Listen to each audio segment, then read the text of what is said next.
За почеток денес, ајде да јас да поздравам од ова место браќата од Шутка, претпоставувам се повеќето, да?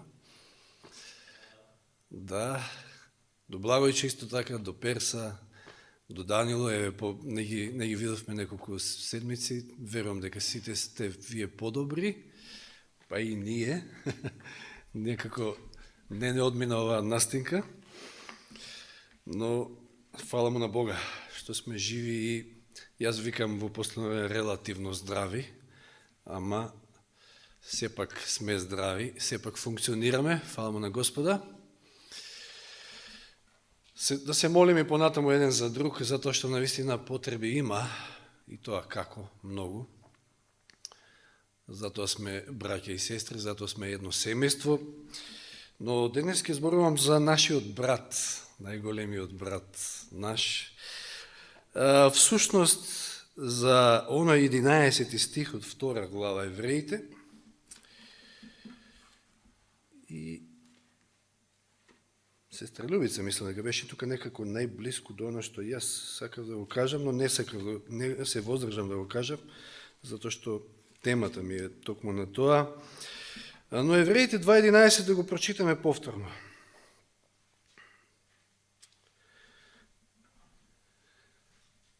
Сега баш првиот дел од стихот кажува многу. Што вели? Зошто и оној кој осветува, и оние кои што се осветувани, сите се од еден, затоа не се срами да ги нарече браќа. Се поставува прашањето, кои се тие браќа Христови? Што вели стихот? Оној кој осветува, кој осветува? Кој тој што осветува? Кој? Оној кој, во мојот превод се со големи букви, оној, о и кој. Бог е тој кој што осветува. И оние кои што се осветувани, сите се од еден, или може да кажеме други, сите се едно, како што Исус се молил во Јован 17 глава, да бидат сите едно, Оче, како што јас и ти сме едно. Сите се едно, сите се од еден, и тие не се срами Исус да ги нарече своји браќа. Да, во некоја смисла ќе кажеме точно, ние по создавање сме сите Божи чеда. Сите сме ние создадени во Божи лик. Или како што ќе каже брат Зоран, Адам и Ева биле создадени, ние сме родени од таму па навака. Во таа смисла, да. Но, што сака овој стих да каже? И контекстот на овие стихови. Да отвориме во Марко 3 глава. За почеток.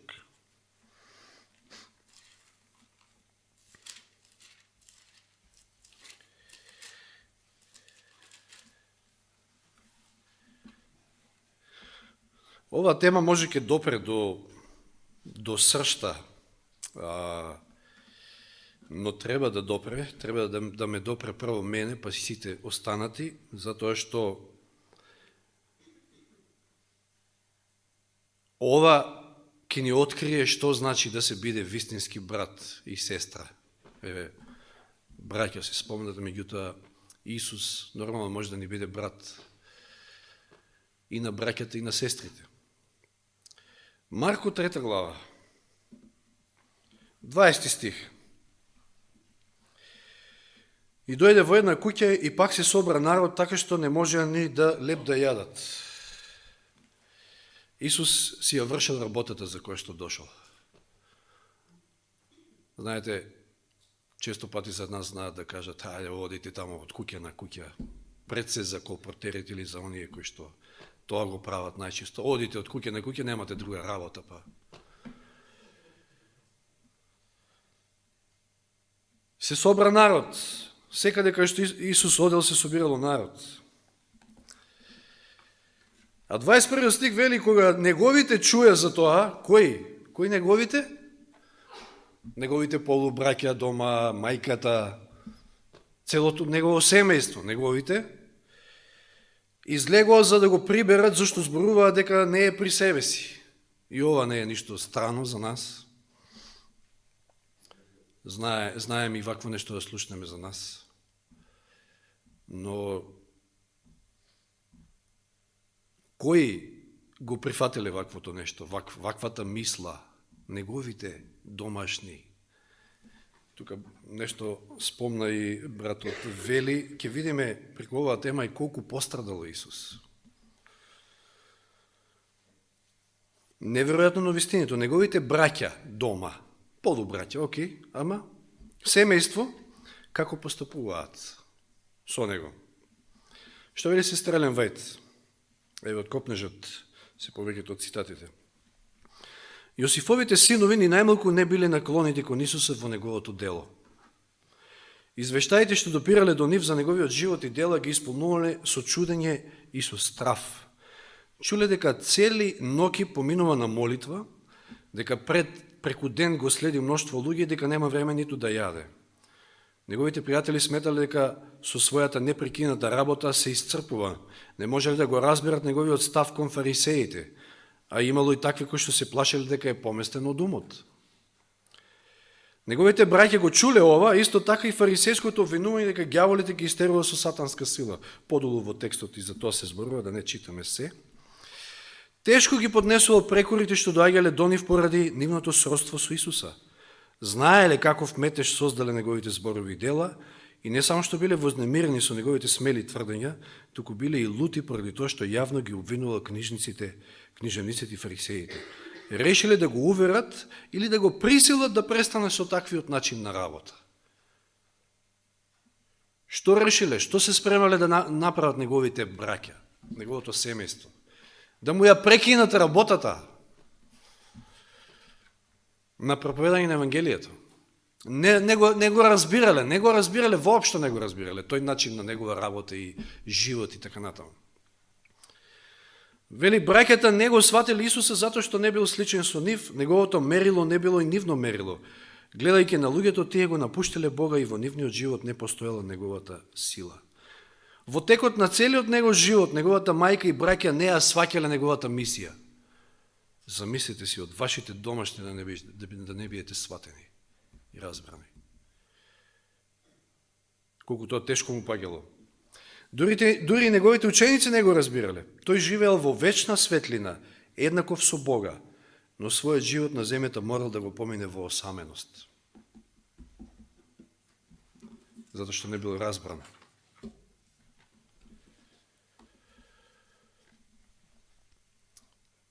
Не мора да ги читам комплетно цитатите. Браќата сметале дека му е потребен совет, значи да го посоветуваат, да го исправат на прав пат, значи тоа што го прави не е во ред. Го сметале за неразумен кога тврдело ти има божествен авторитет и кога пред рабените се поставувало како оно што ги укорува нивните гревови. Нивните груби, подценувачки зборови покажувале дека немаат вистинско разбирање за неговиот карактер и дека не го сватиле соединувањето на божествената со човечката природа. Често го гледале обземен со болка, но наместо да го тешат со своите груби зборови, само го ранувале неговото срце. Неговата чувствителна природа била изложена на маки, неговите побуди погрешно сватени, неговата работа непризната. Можеме да замислиме нешто поминало Исус од неговите домашни.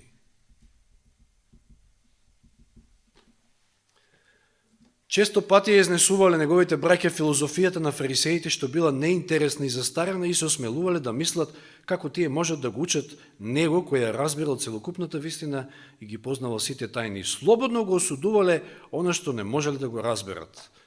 Нивните префрлања го погодиле до сршта, а неговата душа била уморна и ујадена.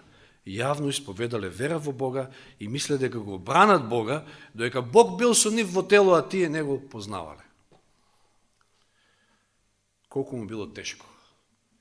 Дали за вакви браќа Исус кажува во Јован 2.11, иако еве биле од неговото семејство. Значи, еве се по телесна линија да земеме.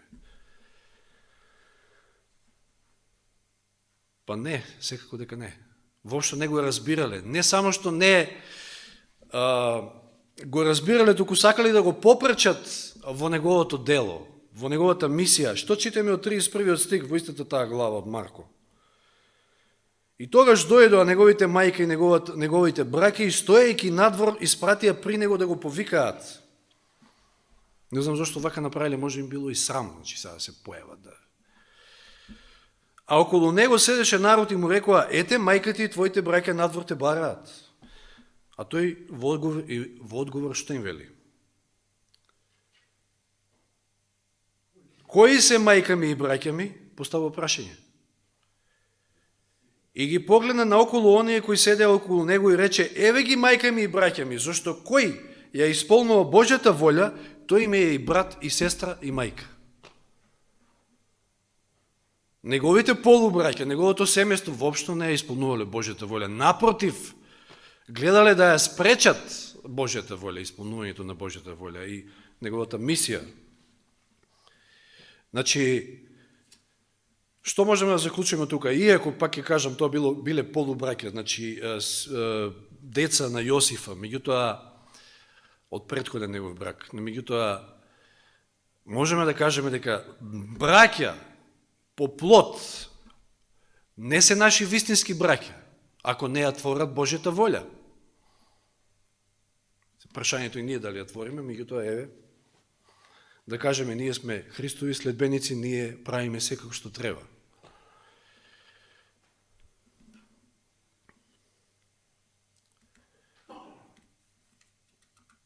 Јас од семејството, еве, братот го изгубив, мајка ми ја изгубив, уше татко ми од,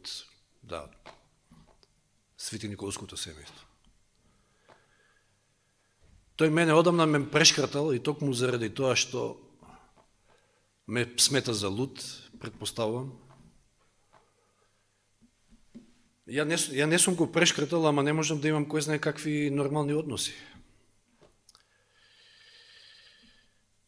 И не е едноставно, значи, некој од вас, може би сте родени во вистината, може би не го почувствувале тоа, меѓутоа многу е тешко кога домашните не те сваќаат и не те разбираат. Кои ти сметаат за луд и така натаму.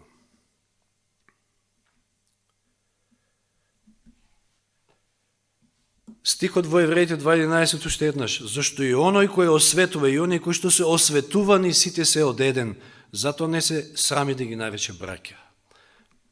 Со што осветени? Кои се тие кои што се осветуваат? Господ ги осветува. Јован 17 глава, таа 17 глава Јован, кај што Исус се моли за да сите бидат едно, се моли за единство. Во 17 стих, значи 17, лесно запомнење. Освети ги во својата вистина, се моли Исус на Отецот. Твоето слово е вистината. Осветени со вистината. 19 стих од истата глава. За нив се осветувам себе си, за да бидат и тие осветени во вистината. Браќа во вистината, браќа кои што се посветуваат, тоа се тие од кои што Исус не се срами да ги нарече браќа. Знаете ли што значи да бидете осветени со вистината? Само да ја познавате, не е само да ја познавате вистината. Ние сите ја познаваме вистината. Горе-долу сите ја познаваме, значи може би некои работи е потешки, подоктринални некои, може би не, секој не ги разбира, но меѓутоа тоа не се ни бара кој знае колку е сега. Да не се задлабочуваме во, не знам какви теми, но што вели Второ Солуњаните 2 глава? Кои ќе бидат измамени? Знаете ли кои ќе паднат на измамите во ова последно време? Второ послание 2 глава. Второ послание до Солуњаните 2 глава. Зборува тука за беззаконикот, чие што јавување ќе биде, значи, според сатанското действување со секаква сила, со чудесни заци и така натаму, така натаму. 10 стих вели: и со секаква неправедна измама за оние кои загинуваат, зашто не ја примија љубовта кон вистината за да се спасат. И ја љубиме ли ние вистината? Не е дека само ја имаме, интелектуално ја имаме, ама дали ја љубиме вистината? Дали сме влюбени во вистината? А тоа е всушност самиот Исус. Самото Слово, тоа е тоа што не осветува, што не спрема за небесниот живот. И затоа Бог ќе им испрати заблудна дејност за да и поверуваат на лагата, на оние кои што не ја љубат вистината. За да бидат осудени сите кои не поверувале на вистината, а имаат задоволство во неправдата.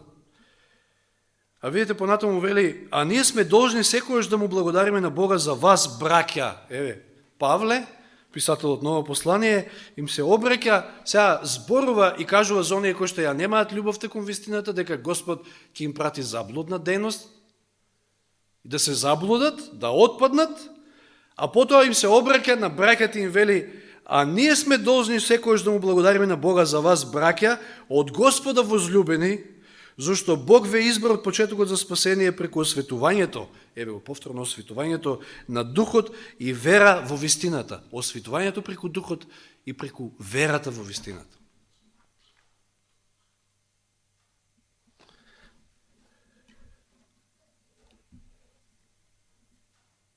Јован 1.12 што вели, а на сите што го примија, на сите што веруваа во неговото име им даде моќ да станат чеда Божии.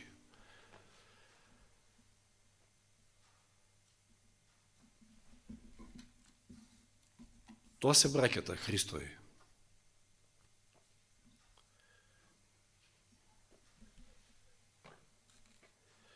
Денеска се занесуваат некои, еве како да речеме православните кај нас, дека имаат некоја врска телесна со апостолите, па они се апостолска црква и така натаму и така натаму. Видовме, не треба се залажуваме, ако сме потомци по тело на наши некои верни татковци, прататковци, дека тоа значи дека автоматски ние сме Божи чеда. И ние сме тие браќа Христови. Едно со друго нема врска.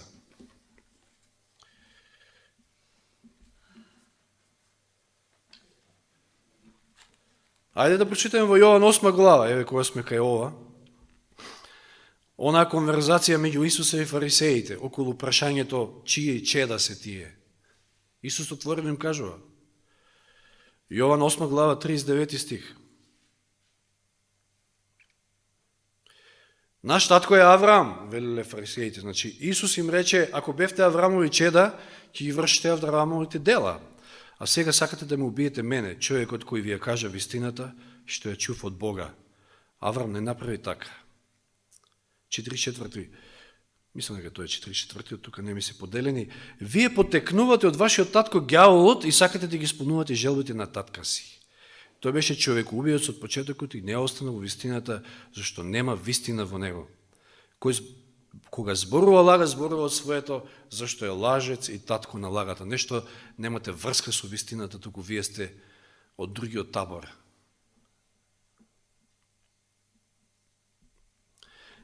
Фарисеите, тоа се израелци, представници на Божиот народ, и се удират во гради, па ние сме од Аврамово семе, како ние сме од Аврама.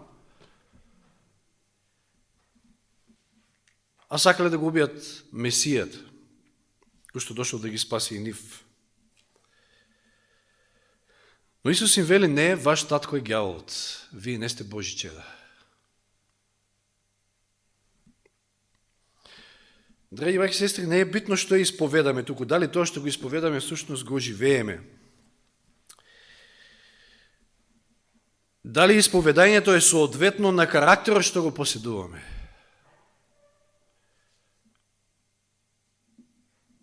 Еве гледаме, оние кои што исповедале дека се Божи чеда, Христови браќа всушност не биле тоа. Ако биле тоа, сигурно не би посегнале да го убијат.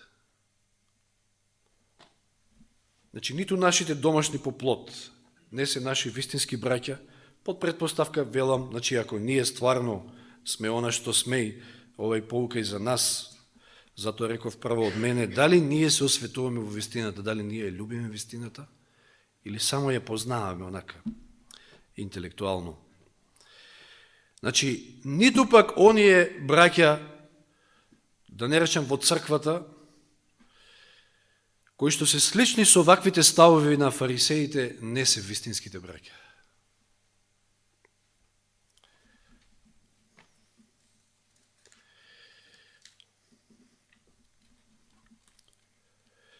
Римјаните 9 глава 6 до 8, има интересни стихови овде запишено. Римјаните 9 глава од 6 до 8.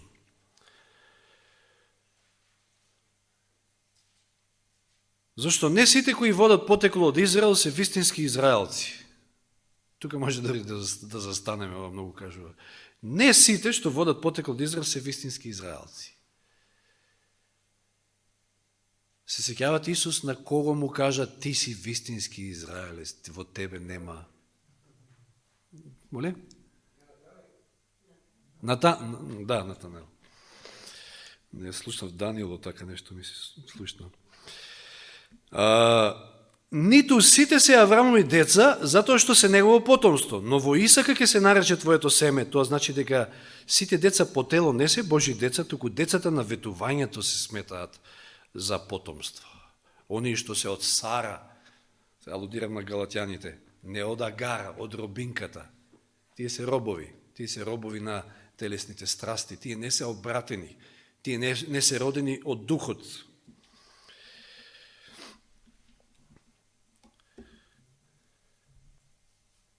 Значи, вистински браќа Христови се оние кои што се родени од духот и живеат по духот. Таму во Галатјаните, иако не ги читавме тие стихови, да не бидеме предолги, значи, каде што се прави таа аналогија со Агара и Сара, во 4 глава, 29 стих, значи, подолу, после таа слика што ја дава овде апостол Павле, ни се вели вака: и како што некојаш оној кој се роди по тело го гонеше оној кој што се роди по дух, така е и сега. Нема разлика.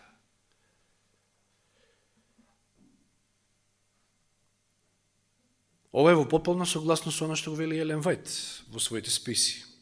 Дека прогонствата во црквата или не знам каде ќе бидат потекнати токму од така наречените браќа, односно оние кои што се по тело. Затоа што од секојаш било така, телесните ги гонеле духовните.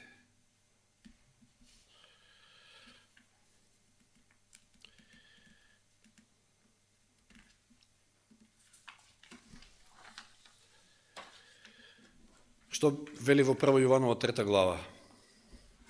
Кој зборува за Каин, Јован овде. 1 Јованова 3 глава, 10 стих. Каин беше од лукавиот и го уби брата си. И зошто го уби? Прашање. Знаете, некојаш ќе се прашувате, зошто бе, што им направив, што им сторив? Зошто ми се случува вакво нешто? Па не мора да има причина, воопшто никаква причина не мора да има. Зошто Каин го уби Авел? Затоа што делата на Авел беа добри. Тоа ли е причината? Ајде ги испотепаме сите оние што се добри. Нема резон. Ама тоа е тоа. Кога си под власт на другиот. Вели зашто неговите дела беа зли, а на брата му праведни или добри. Кој него љуби братот свој? 12 стих. Мислам дека е. Сега пак следете ме таму 12, 14, 15. Кој него љуби братот свој, тој пребива во смртта. Секој кој го мрази својот брат е човекоубиец. И знаете дека во еден човекоубиец не пребива вечен живот. Каин беше тој кој што го уби својот брат. Првото прогонство, првото убиство уште на самиот старт, телесниот, оној кој што сакаше доди по свој пат, оној кој што не го прифати планот на спасението, жртвата Христова, го уби својот брат.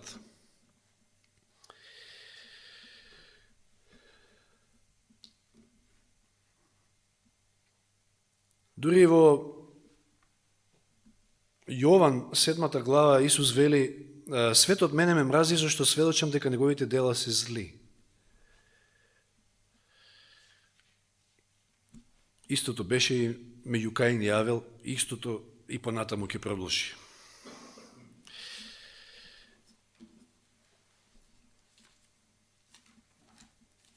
Што ќе се случува во иднина? Ние веќе сме навлезени во времето на неволи, меѓутоа, ако читаме во Матеј 24 глава, кај што нели ни се дава опис за тоа последно време, дека ќе слушнеме гласови за војни, ќе има земјотреси, ќе стане народ на народ и така натаму, во 8 стих вели во 24 глава Матеј: но сето тоа е само почеток на страдањата. Сите тие неволи, да ги наречеме.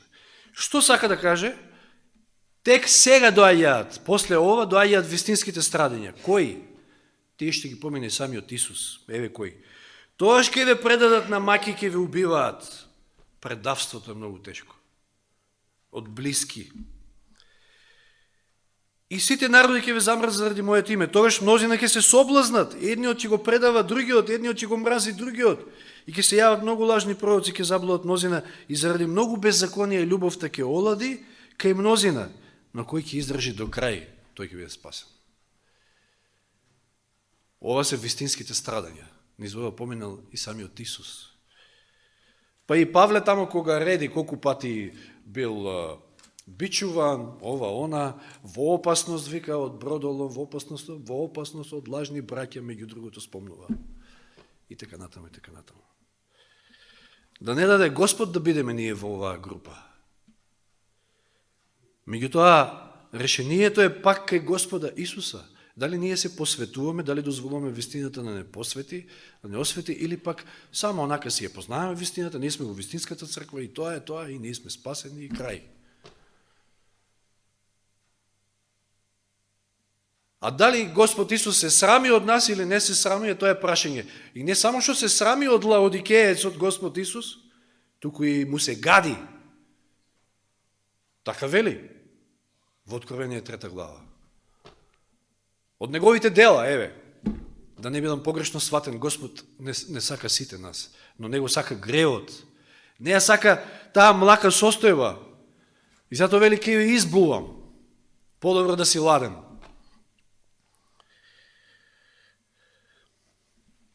Што вели 2 Тимотео 3:5, која ги брои тамо, значи оние ќе дојдат тешки времења затоа што луѓето ќе станат вакви, такви, онакви, ама 5 стих вели 2 Тимотео 3:5, имаат изглед на побожност, а се одрекле од незината сила, отстранувај се од нив. Знаете ли во еден хрватски превод како е преведен овој стих? Ичи че у цркву, али не че вјеровати у оно што слушају. Не дај да те заведу такви људи. Значи ќе доаѓаат, вели, како Езекиел, мислам дека беше на пророштво, ќе доаѓаат како на собор пред тебе, ќе слушаат, ќе пеат песни, сега парафразирам малку, ќе слушаат, ама ништо нема да извршуваат. Или некој спомна предходно, не сакам да го девалвирам тој коментар, ама барем во црква да сме биле браќа, ама надвор не е, па што е тогаш поентата? Тука ќе бидеме во црква браќа или не знам како, а таму не, тоа е лицемерие.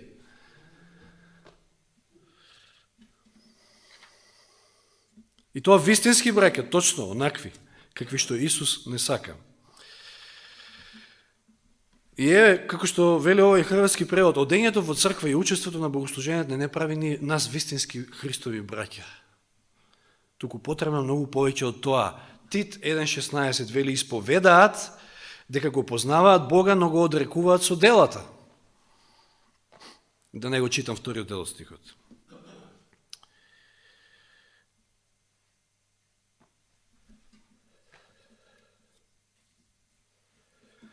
Она борба, вековна борба, што, значи, не може да има единство, не може да биде телесниот брат и оној духовен, оној кој што стварно се посветува да бидат едно. Тоа не е возможно, затоа што во самите нас има постојана борба меѓу духот и телото. Во самите нас духот и телото не се поднесуваат. Што вели во Римјаните 8 глава? Баш таму е тој дел од тој опис, иако тука Павле во тие неколку глави зборува на таа тема. 8 глава, Римјаните 5 стих. Зашто кои се по телото мислат за телото, доека оние по духот мислат за нештата на духот? Еве вие разликата, најголема, огромна. Едните мислат на едното, другите мислат на другото, не се спогодуваат никако, бидејќи мудрувањето на телото е смрт, а мудрувањето на духот живот и мир. Зашто мудрувањето на телото е непријателство против Бога, бидејќи не му се покорува на Божиот закон, ниту пак може. Оние кои се во телото не можат да му угодат на Бога. Невозможно е. Затоа треба да дозволат духот да ги освети. Примајќи ја вистината, примајќи го словото, да дозволат духот да ги освети, да работи и да се посветуваат и растат во благодатта.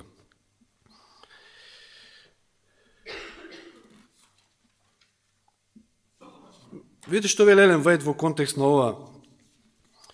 од Копнежот, повторно цитат. Фарисејската правда била сочинета од надвршни обреди и од теоретско знаење на вистината. Тоа биле фарисеите, краток опис. Надвршни обреди и од теоретско знаење на вистината. Значи се било од саком паком кај нив. Тоа како таму давале десетоци од што, од ким, од најситното, до децимала, се било точно. Се било точно. Службата, не знам, се било тоа точно. Меѓутоа, тоа било се, надвршни обреди и теоретско познавање на вистината. Рабините тврделе дека се свети во своите лични напори да го одржат законот, но нивните дела ја разделиле правдата од религијата. Доека во ситници биле точни во почитување на обредите, нивниот живот бил неморален и понижен. Со својата божемна правда не би можеле никогаш да влезат во небесното царство. И сега видите, ова е многу јако. Најголема измама на човечкиот дух во Христовите денови било сваќањето дека правдата ја сочинува самото согласување со вистината. Во целокупното човечко искуство, теоретското знаење на вистината се покажало недоволно за спасение на душата. Тоа не донесува плодови на правдата. Ревностното почитување на она што се нарекува теолошка вистина често е здружено со омраза кон правата вистина откриена во животот. И се внимавајте, најмрачните поглавја во историјата се оптоварени со извештаи за злосторства што ги направиле верските фанатици. Фарисеите тврделе дека се Аврамови чеда, фалејќи се дека поседуваат божествени пророштва. Сепак овие предимства не ги сочувале од себичност, од злоба, од желба за добивка и од најниско лицемерство. Себе си се сметале за најпобожни на светот, но нивната божемна правоверност ги навела да го распнат Господа на славата. Се уште постои истата опасност. Мнозина кои примаат за готово дека се христијани, едноставно затоа што прифатиле некои основни теолошки начела. Значи, мнозина го примаат за готово тоа дека се христијани, едноставно затоа што прифатиле некои основни теолошки начела и вистини. Меѓутоа, тие не ја вовеле вистината во секојдневниот живот. Тие не поверувале во неа и не ја засакале, па затоа не ја примеле силата и благодата што доаѓа од посветувањето со вистината. Луѓето можат да тврдат дека веруваат во вистината, но ако таа не ги прави искрени, љубезни, трпеливи, умни, тогаш тоа е проклество за оние што ја поседуваат, а преку нивното влијание тоа е проклество и за светот. Ова се многу силни зборови. Ако ние имаме вистината, а таа не посветува, значи не трансформира, не го менува карактерот, не прави пољубезни, поискрени, потрпеливи, умни и така натаму, тогаш не само што не сте благослов, туку сте и проклетство за другите. Па не е чудно, кога зборувавме за онаа смоква за нова година, што Лозарот рекол, оставија уште оваа година. Уште една година Господ ни дава милост. Ама ќе ја окопам ја пак. Иако било окопувана, во лозија се наоѓала, значи во обработлива почва. Лозијето се обработува, знаете. Се било направено, ама вика не само што не раѓа плод, туку ја испоснува и земјата, и смета на другите. На лозите и така натаму. На се тоа нешто е друго. Сигурно никој од нас не сака се извинувам, не сака да биде проклество за самиот себе, ниту пак за оние околу него. Но ако само исповедаме вистината, и ако само теоретски познаваме, ако не дозволиме да не освети, не можеме да бидеме едно со Исуса, не можеме да бидеме едно со Господа и да бидеме браќа Негови.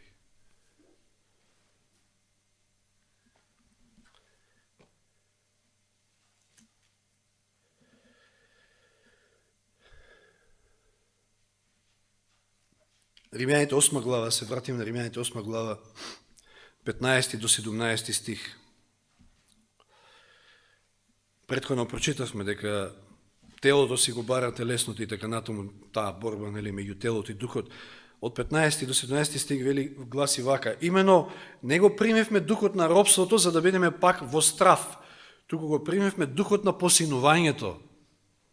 Еви ги сега тие термини. Посинувањето со кој викаме Ава, татко.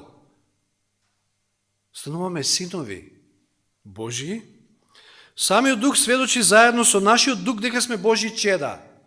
Ако сме чеда, тога сме и наследници. Божии наследници, Христови сонаследници. Зошто? Затоа што ние брат, затоа што сме му браќа. Тие се тие кои што наследуваат од таткото. Ако страдаме со него и да се прославиме. Римјаните, 8:15 до 17. Ако сме негови, со него и ќе страдаме, но со него и ќе се прославиме.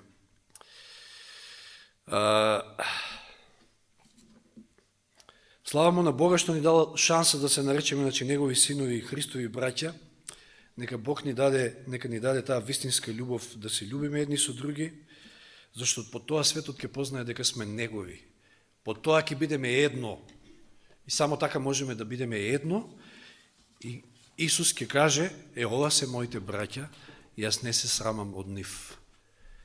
Затоа што и ќе се исполни онаа молитва негова во 17 глава Јован, кај што вели, сочувај ги, Оче, како што јас ги сочував, сочувај ги, и нека бидат едно, како што јас и ти сме едно, и тие нека бидат едно.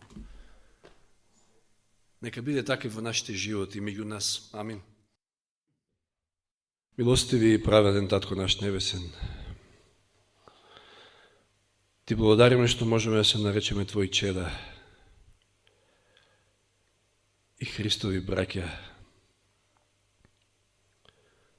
Но верувам дека секој од нас му е јасно и сваќа како можеме и што значи да се биде Христов брат, како можеме да бидеме на тој начин браќа, но и сонаследници со Него на небото, на вечниот живот, на сето она што, Господи, што Ти го подготвуваш за нас, за Твоите чеда, за Твојот народ.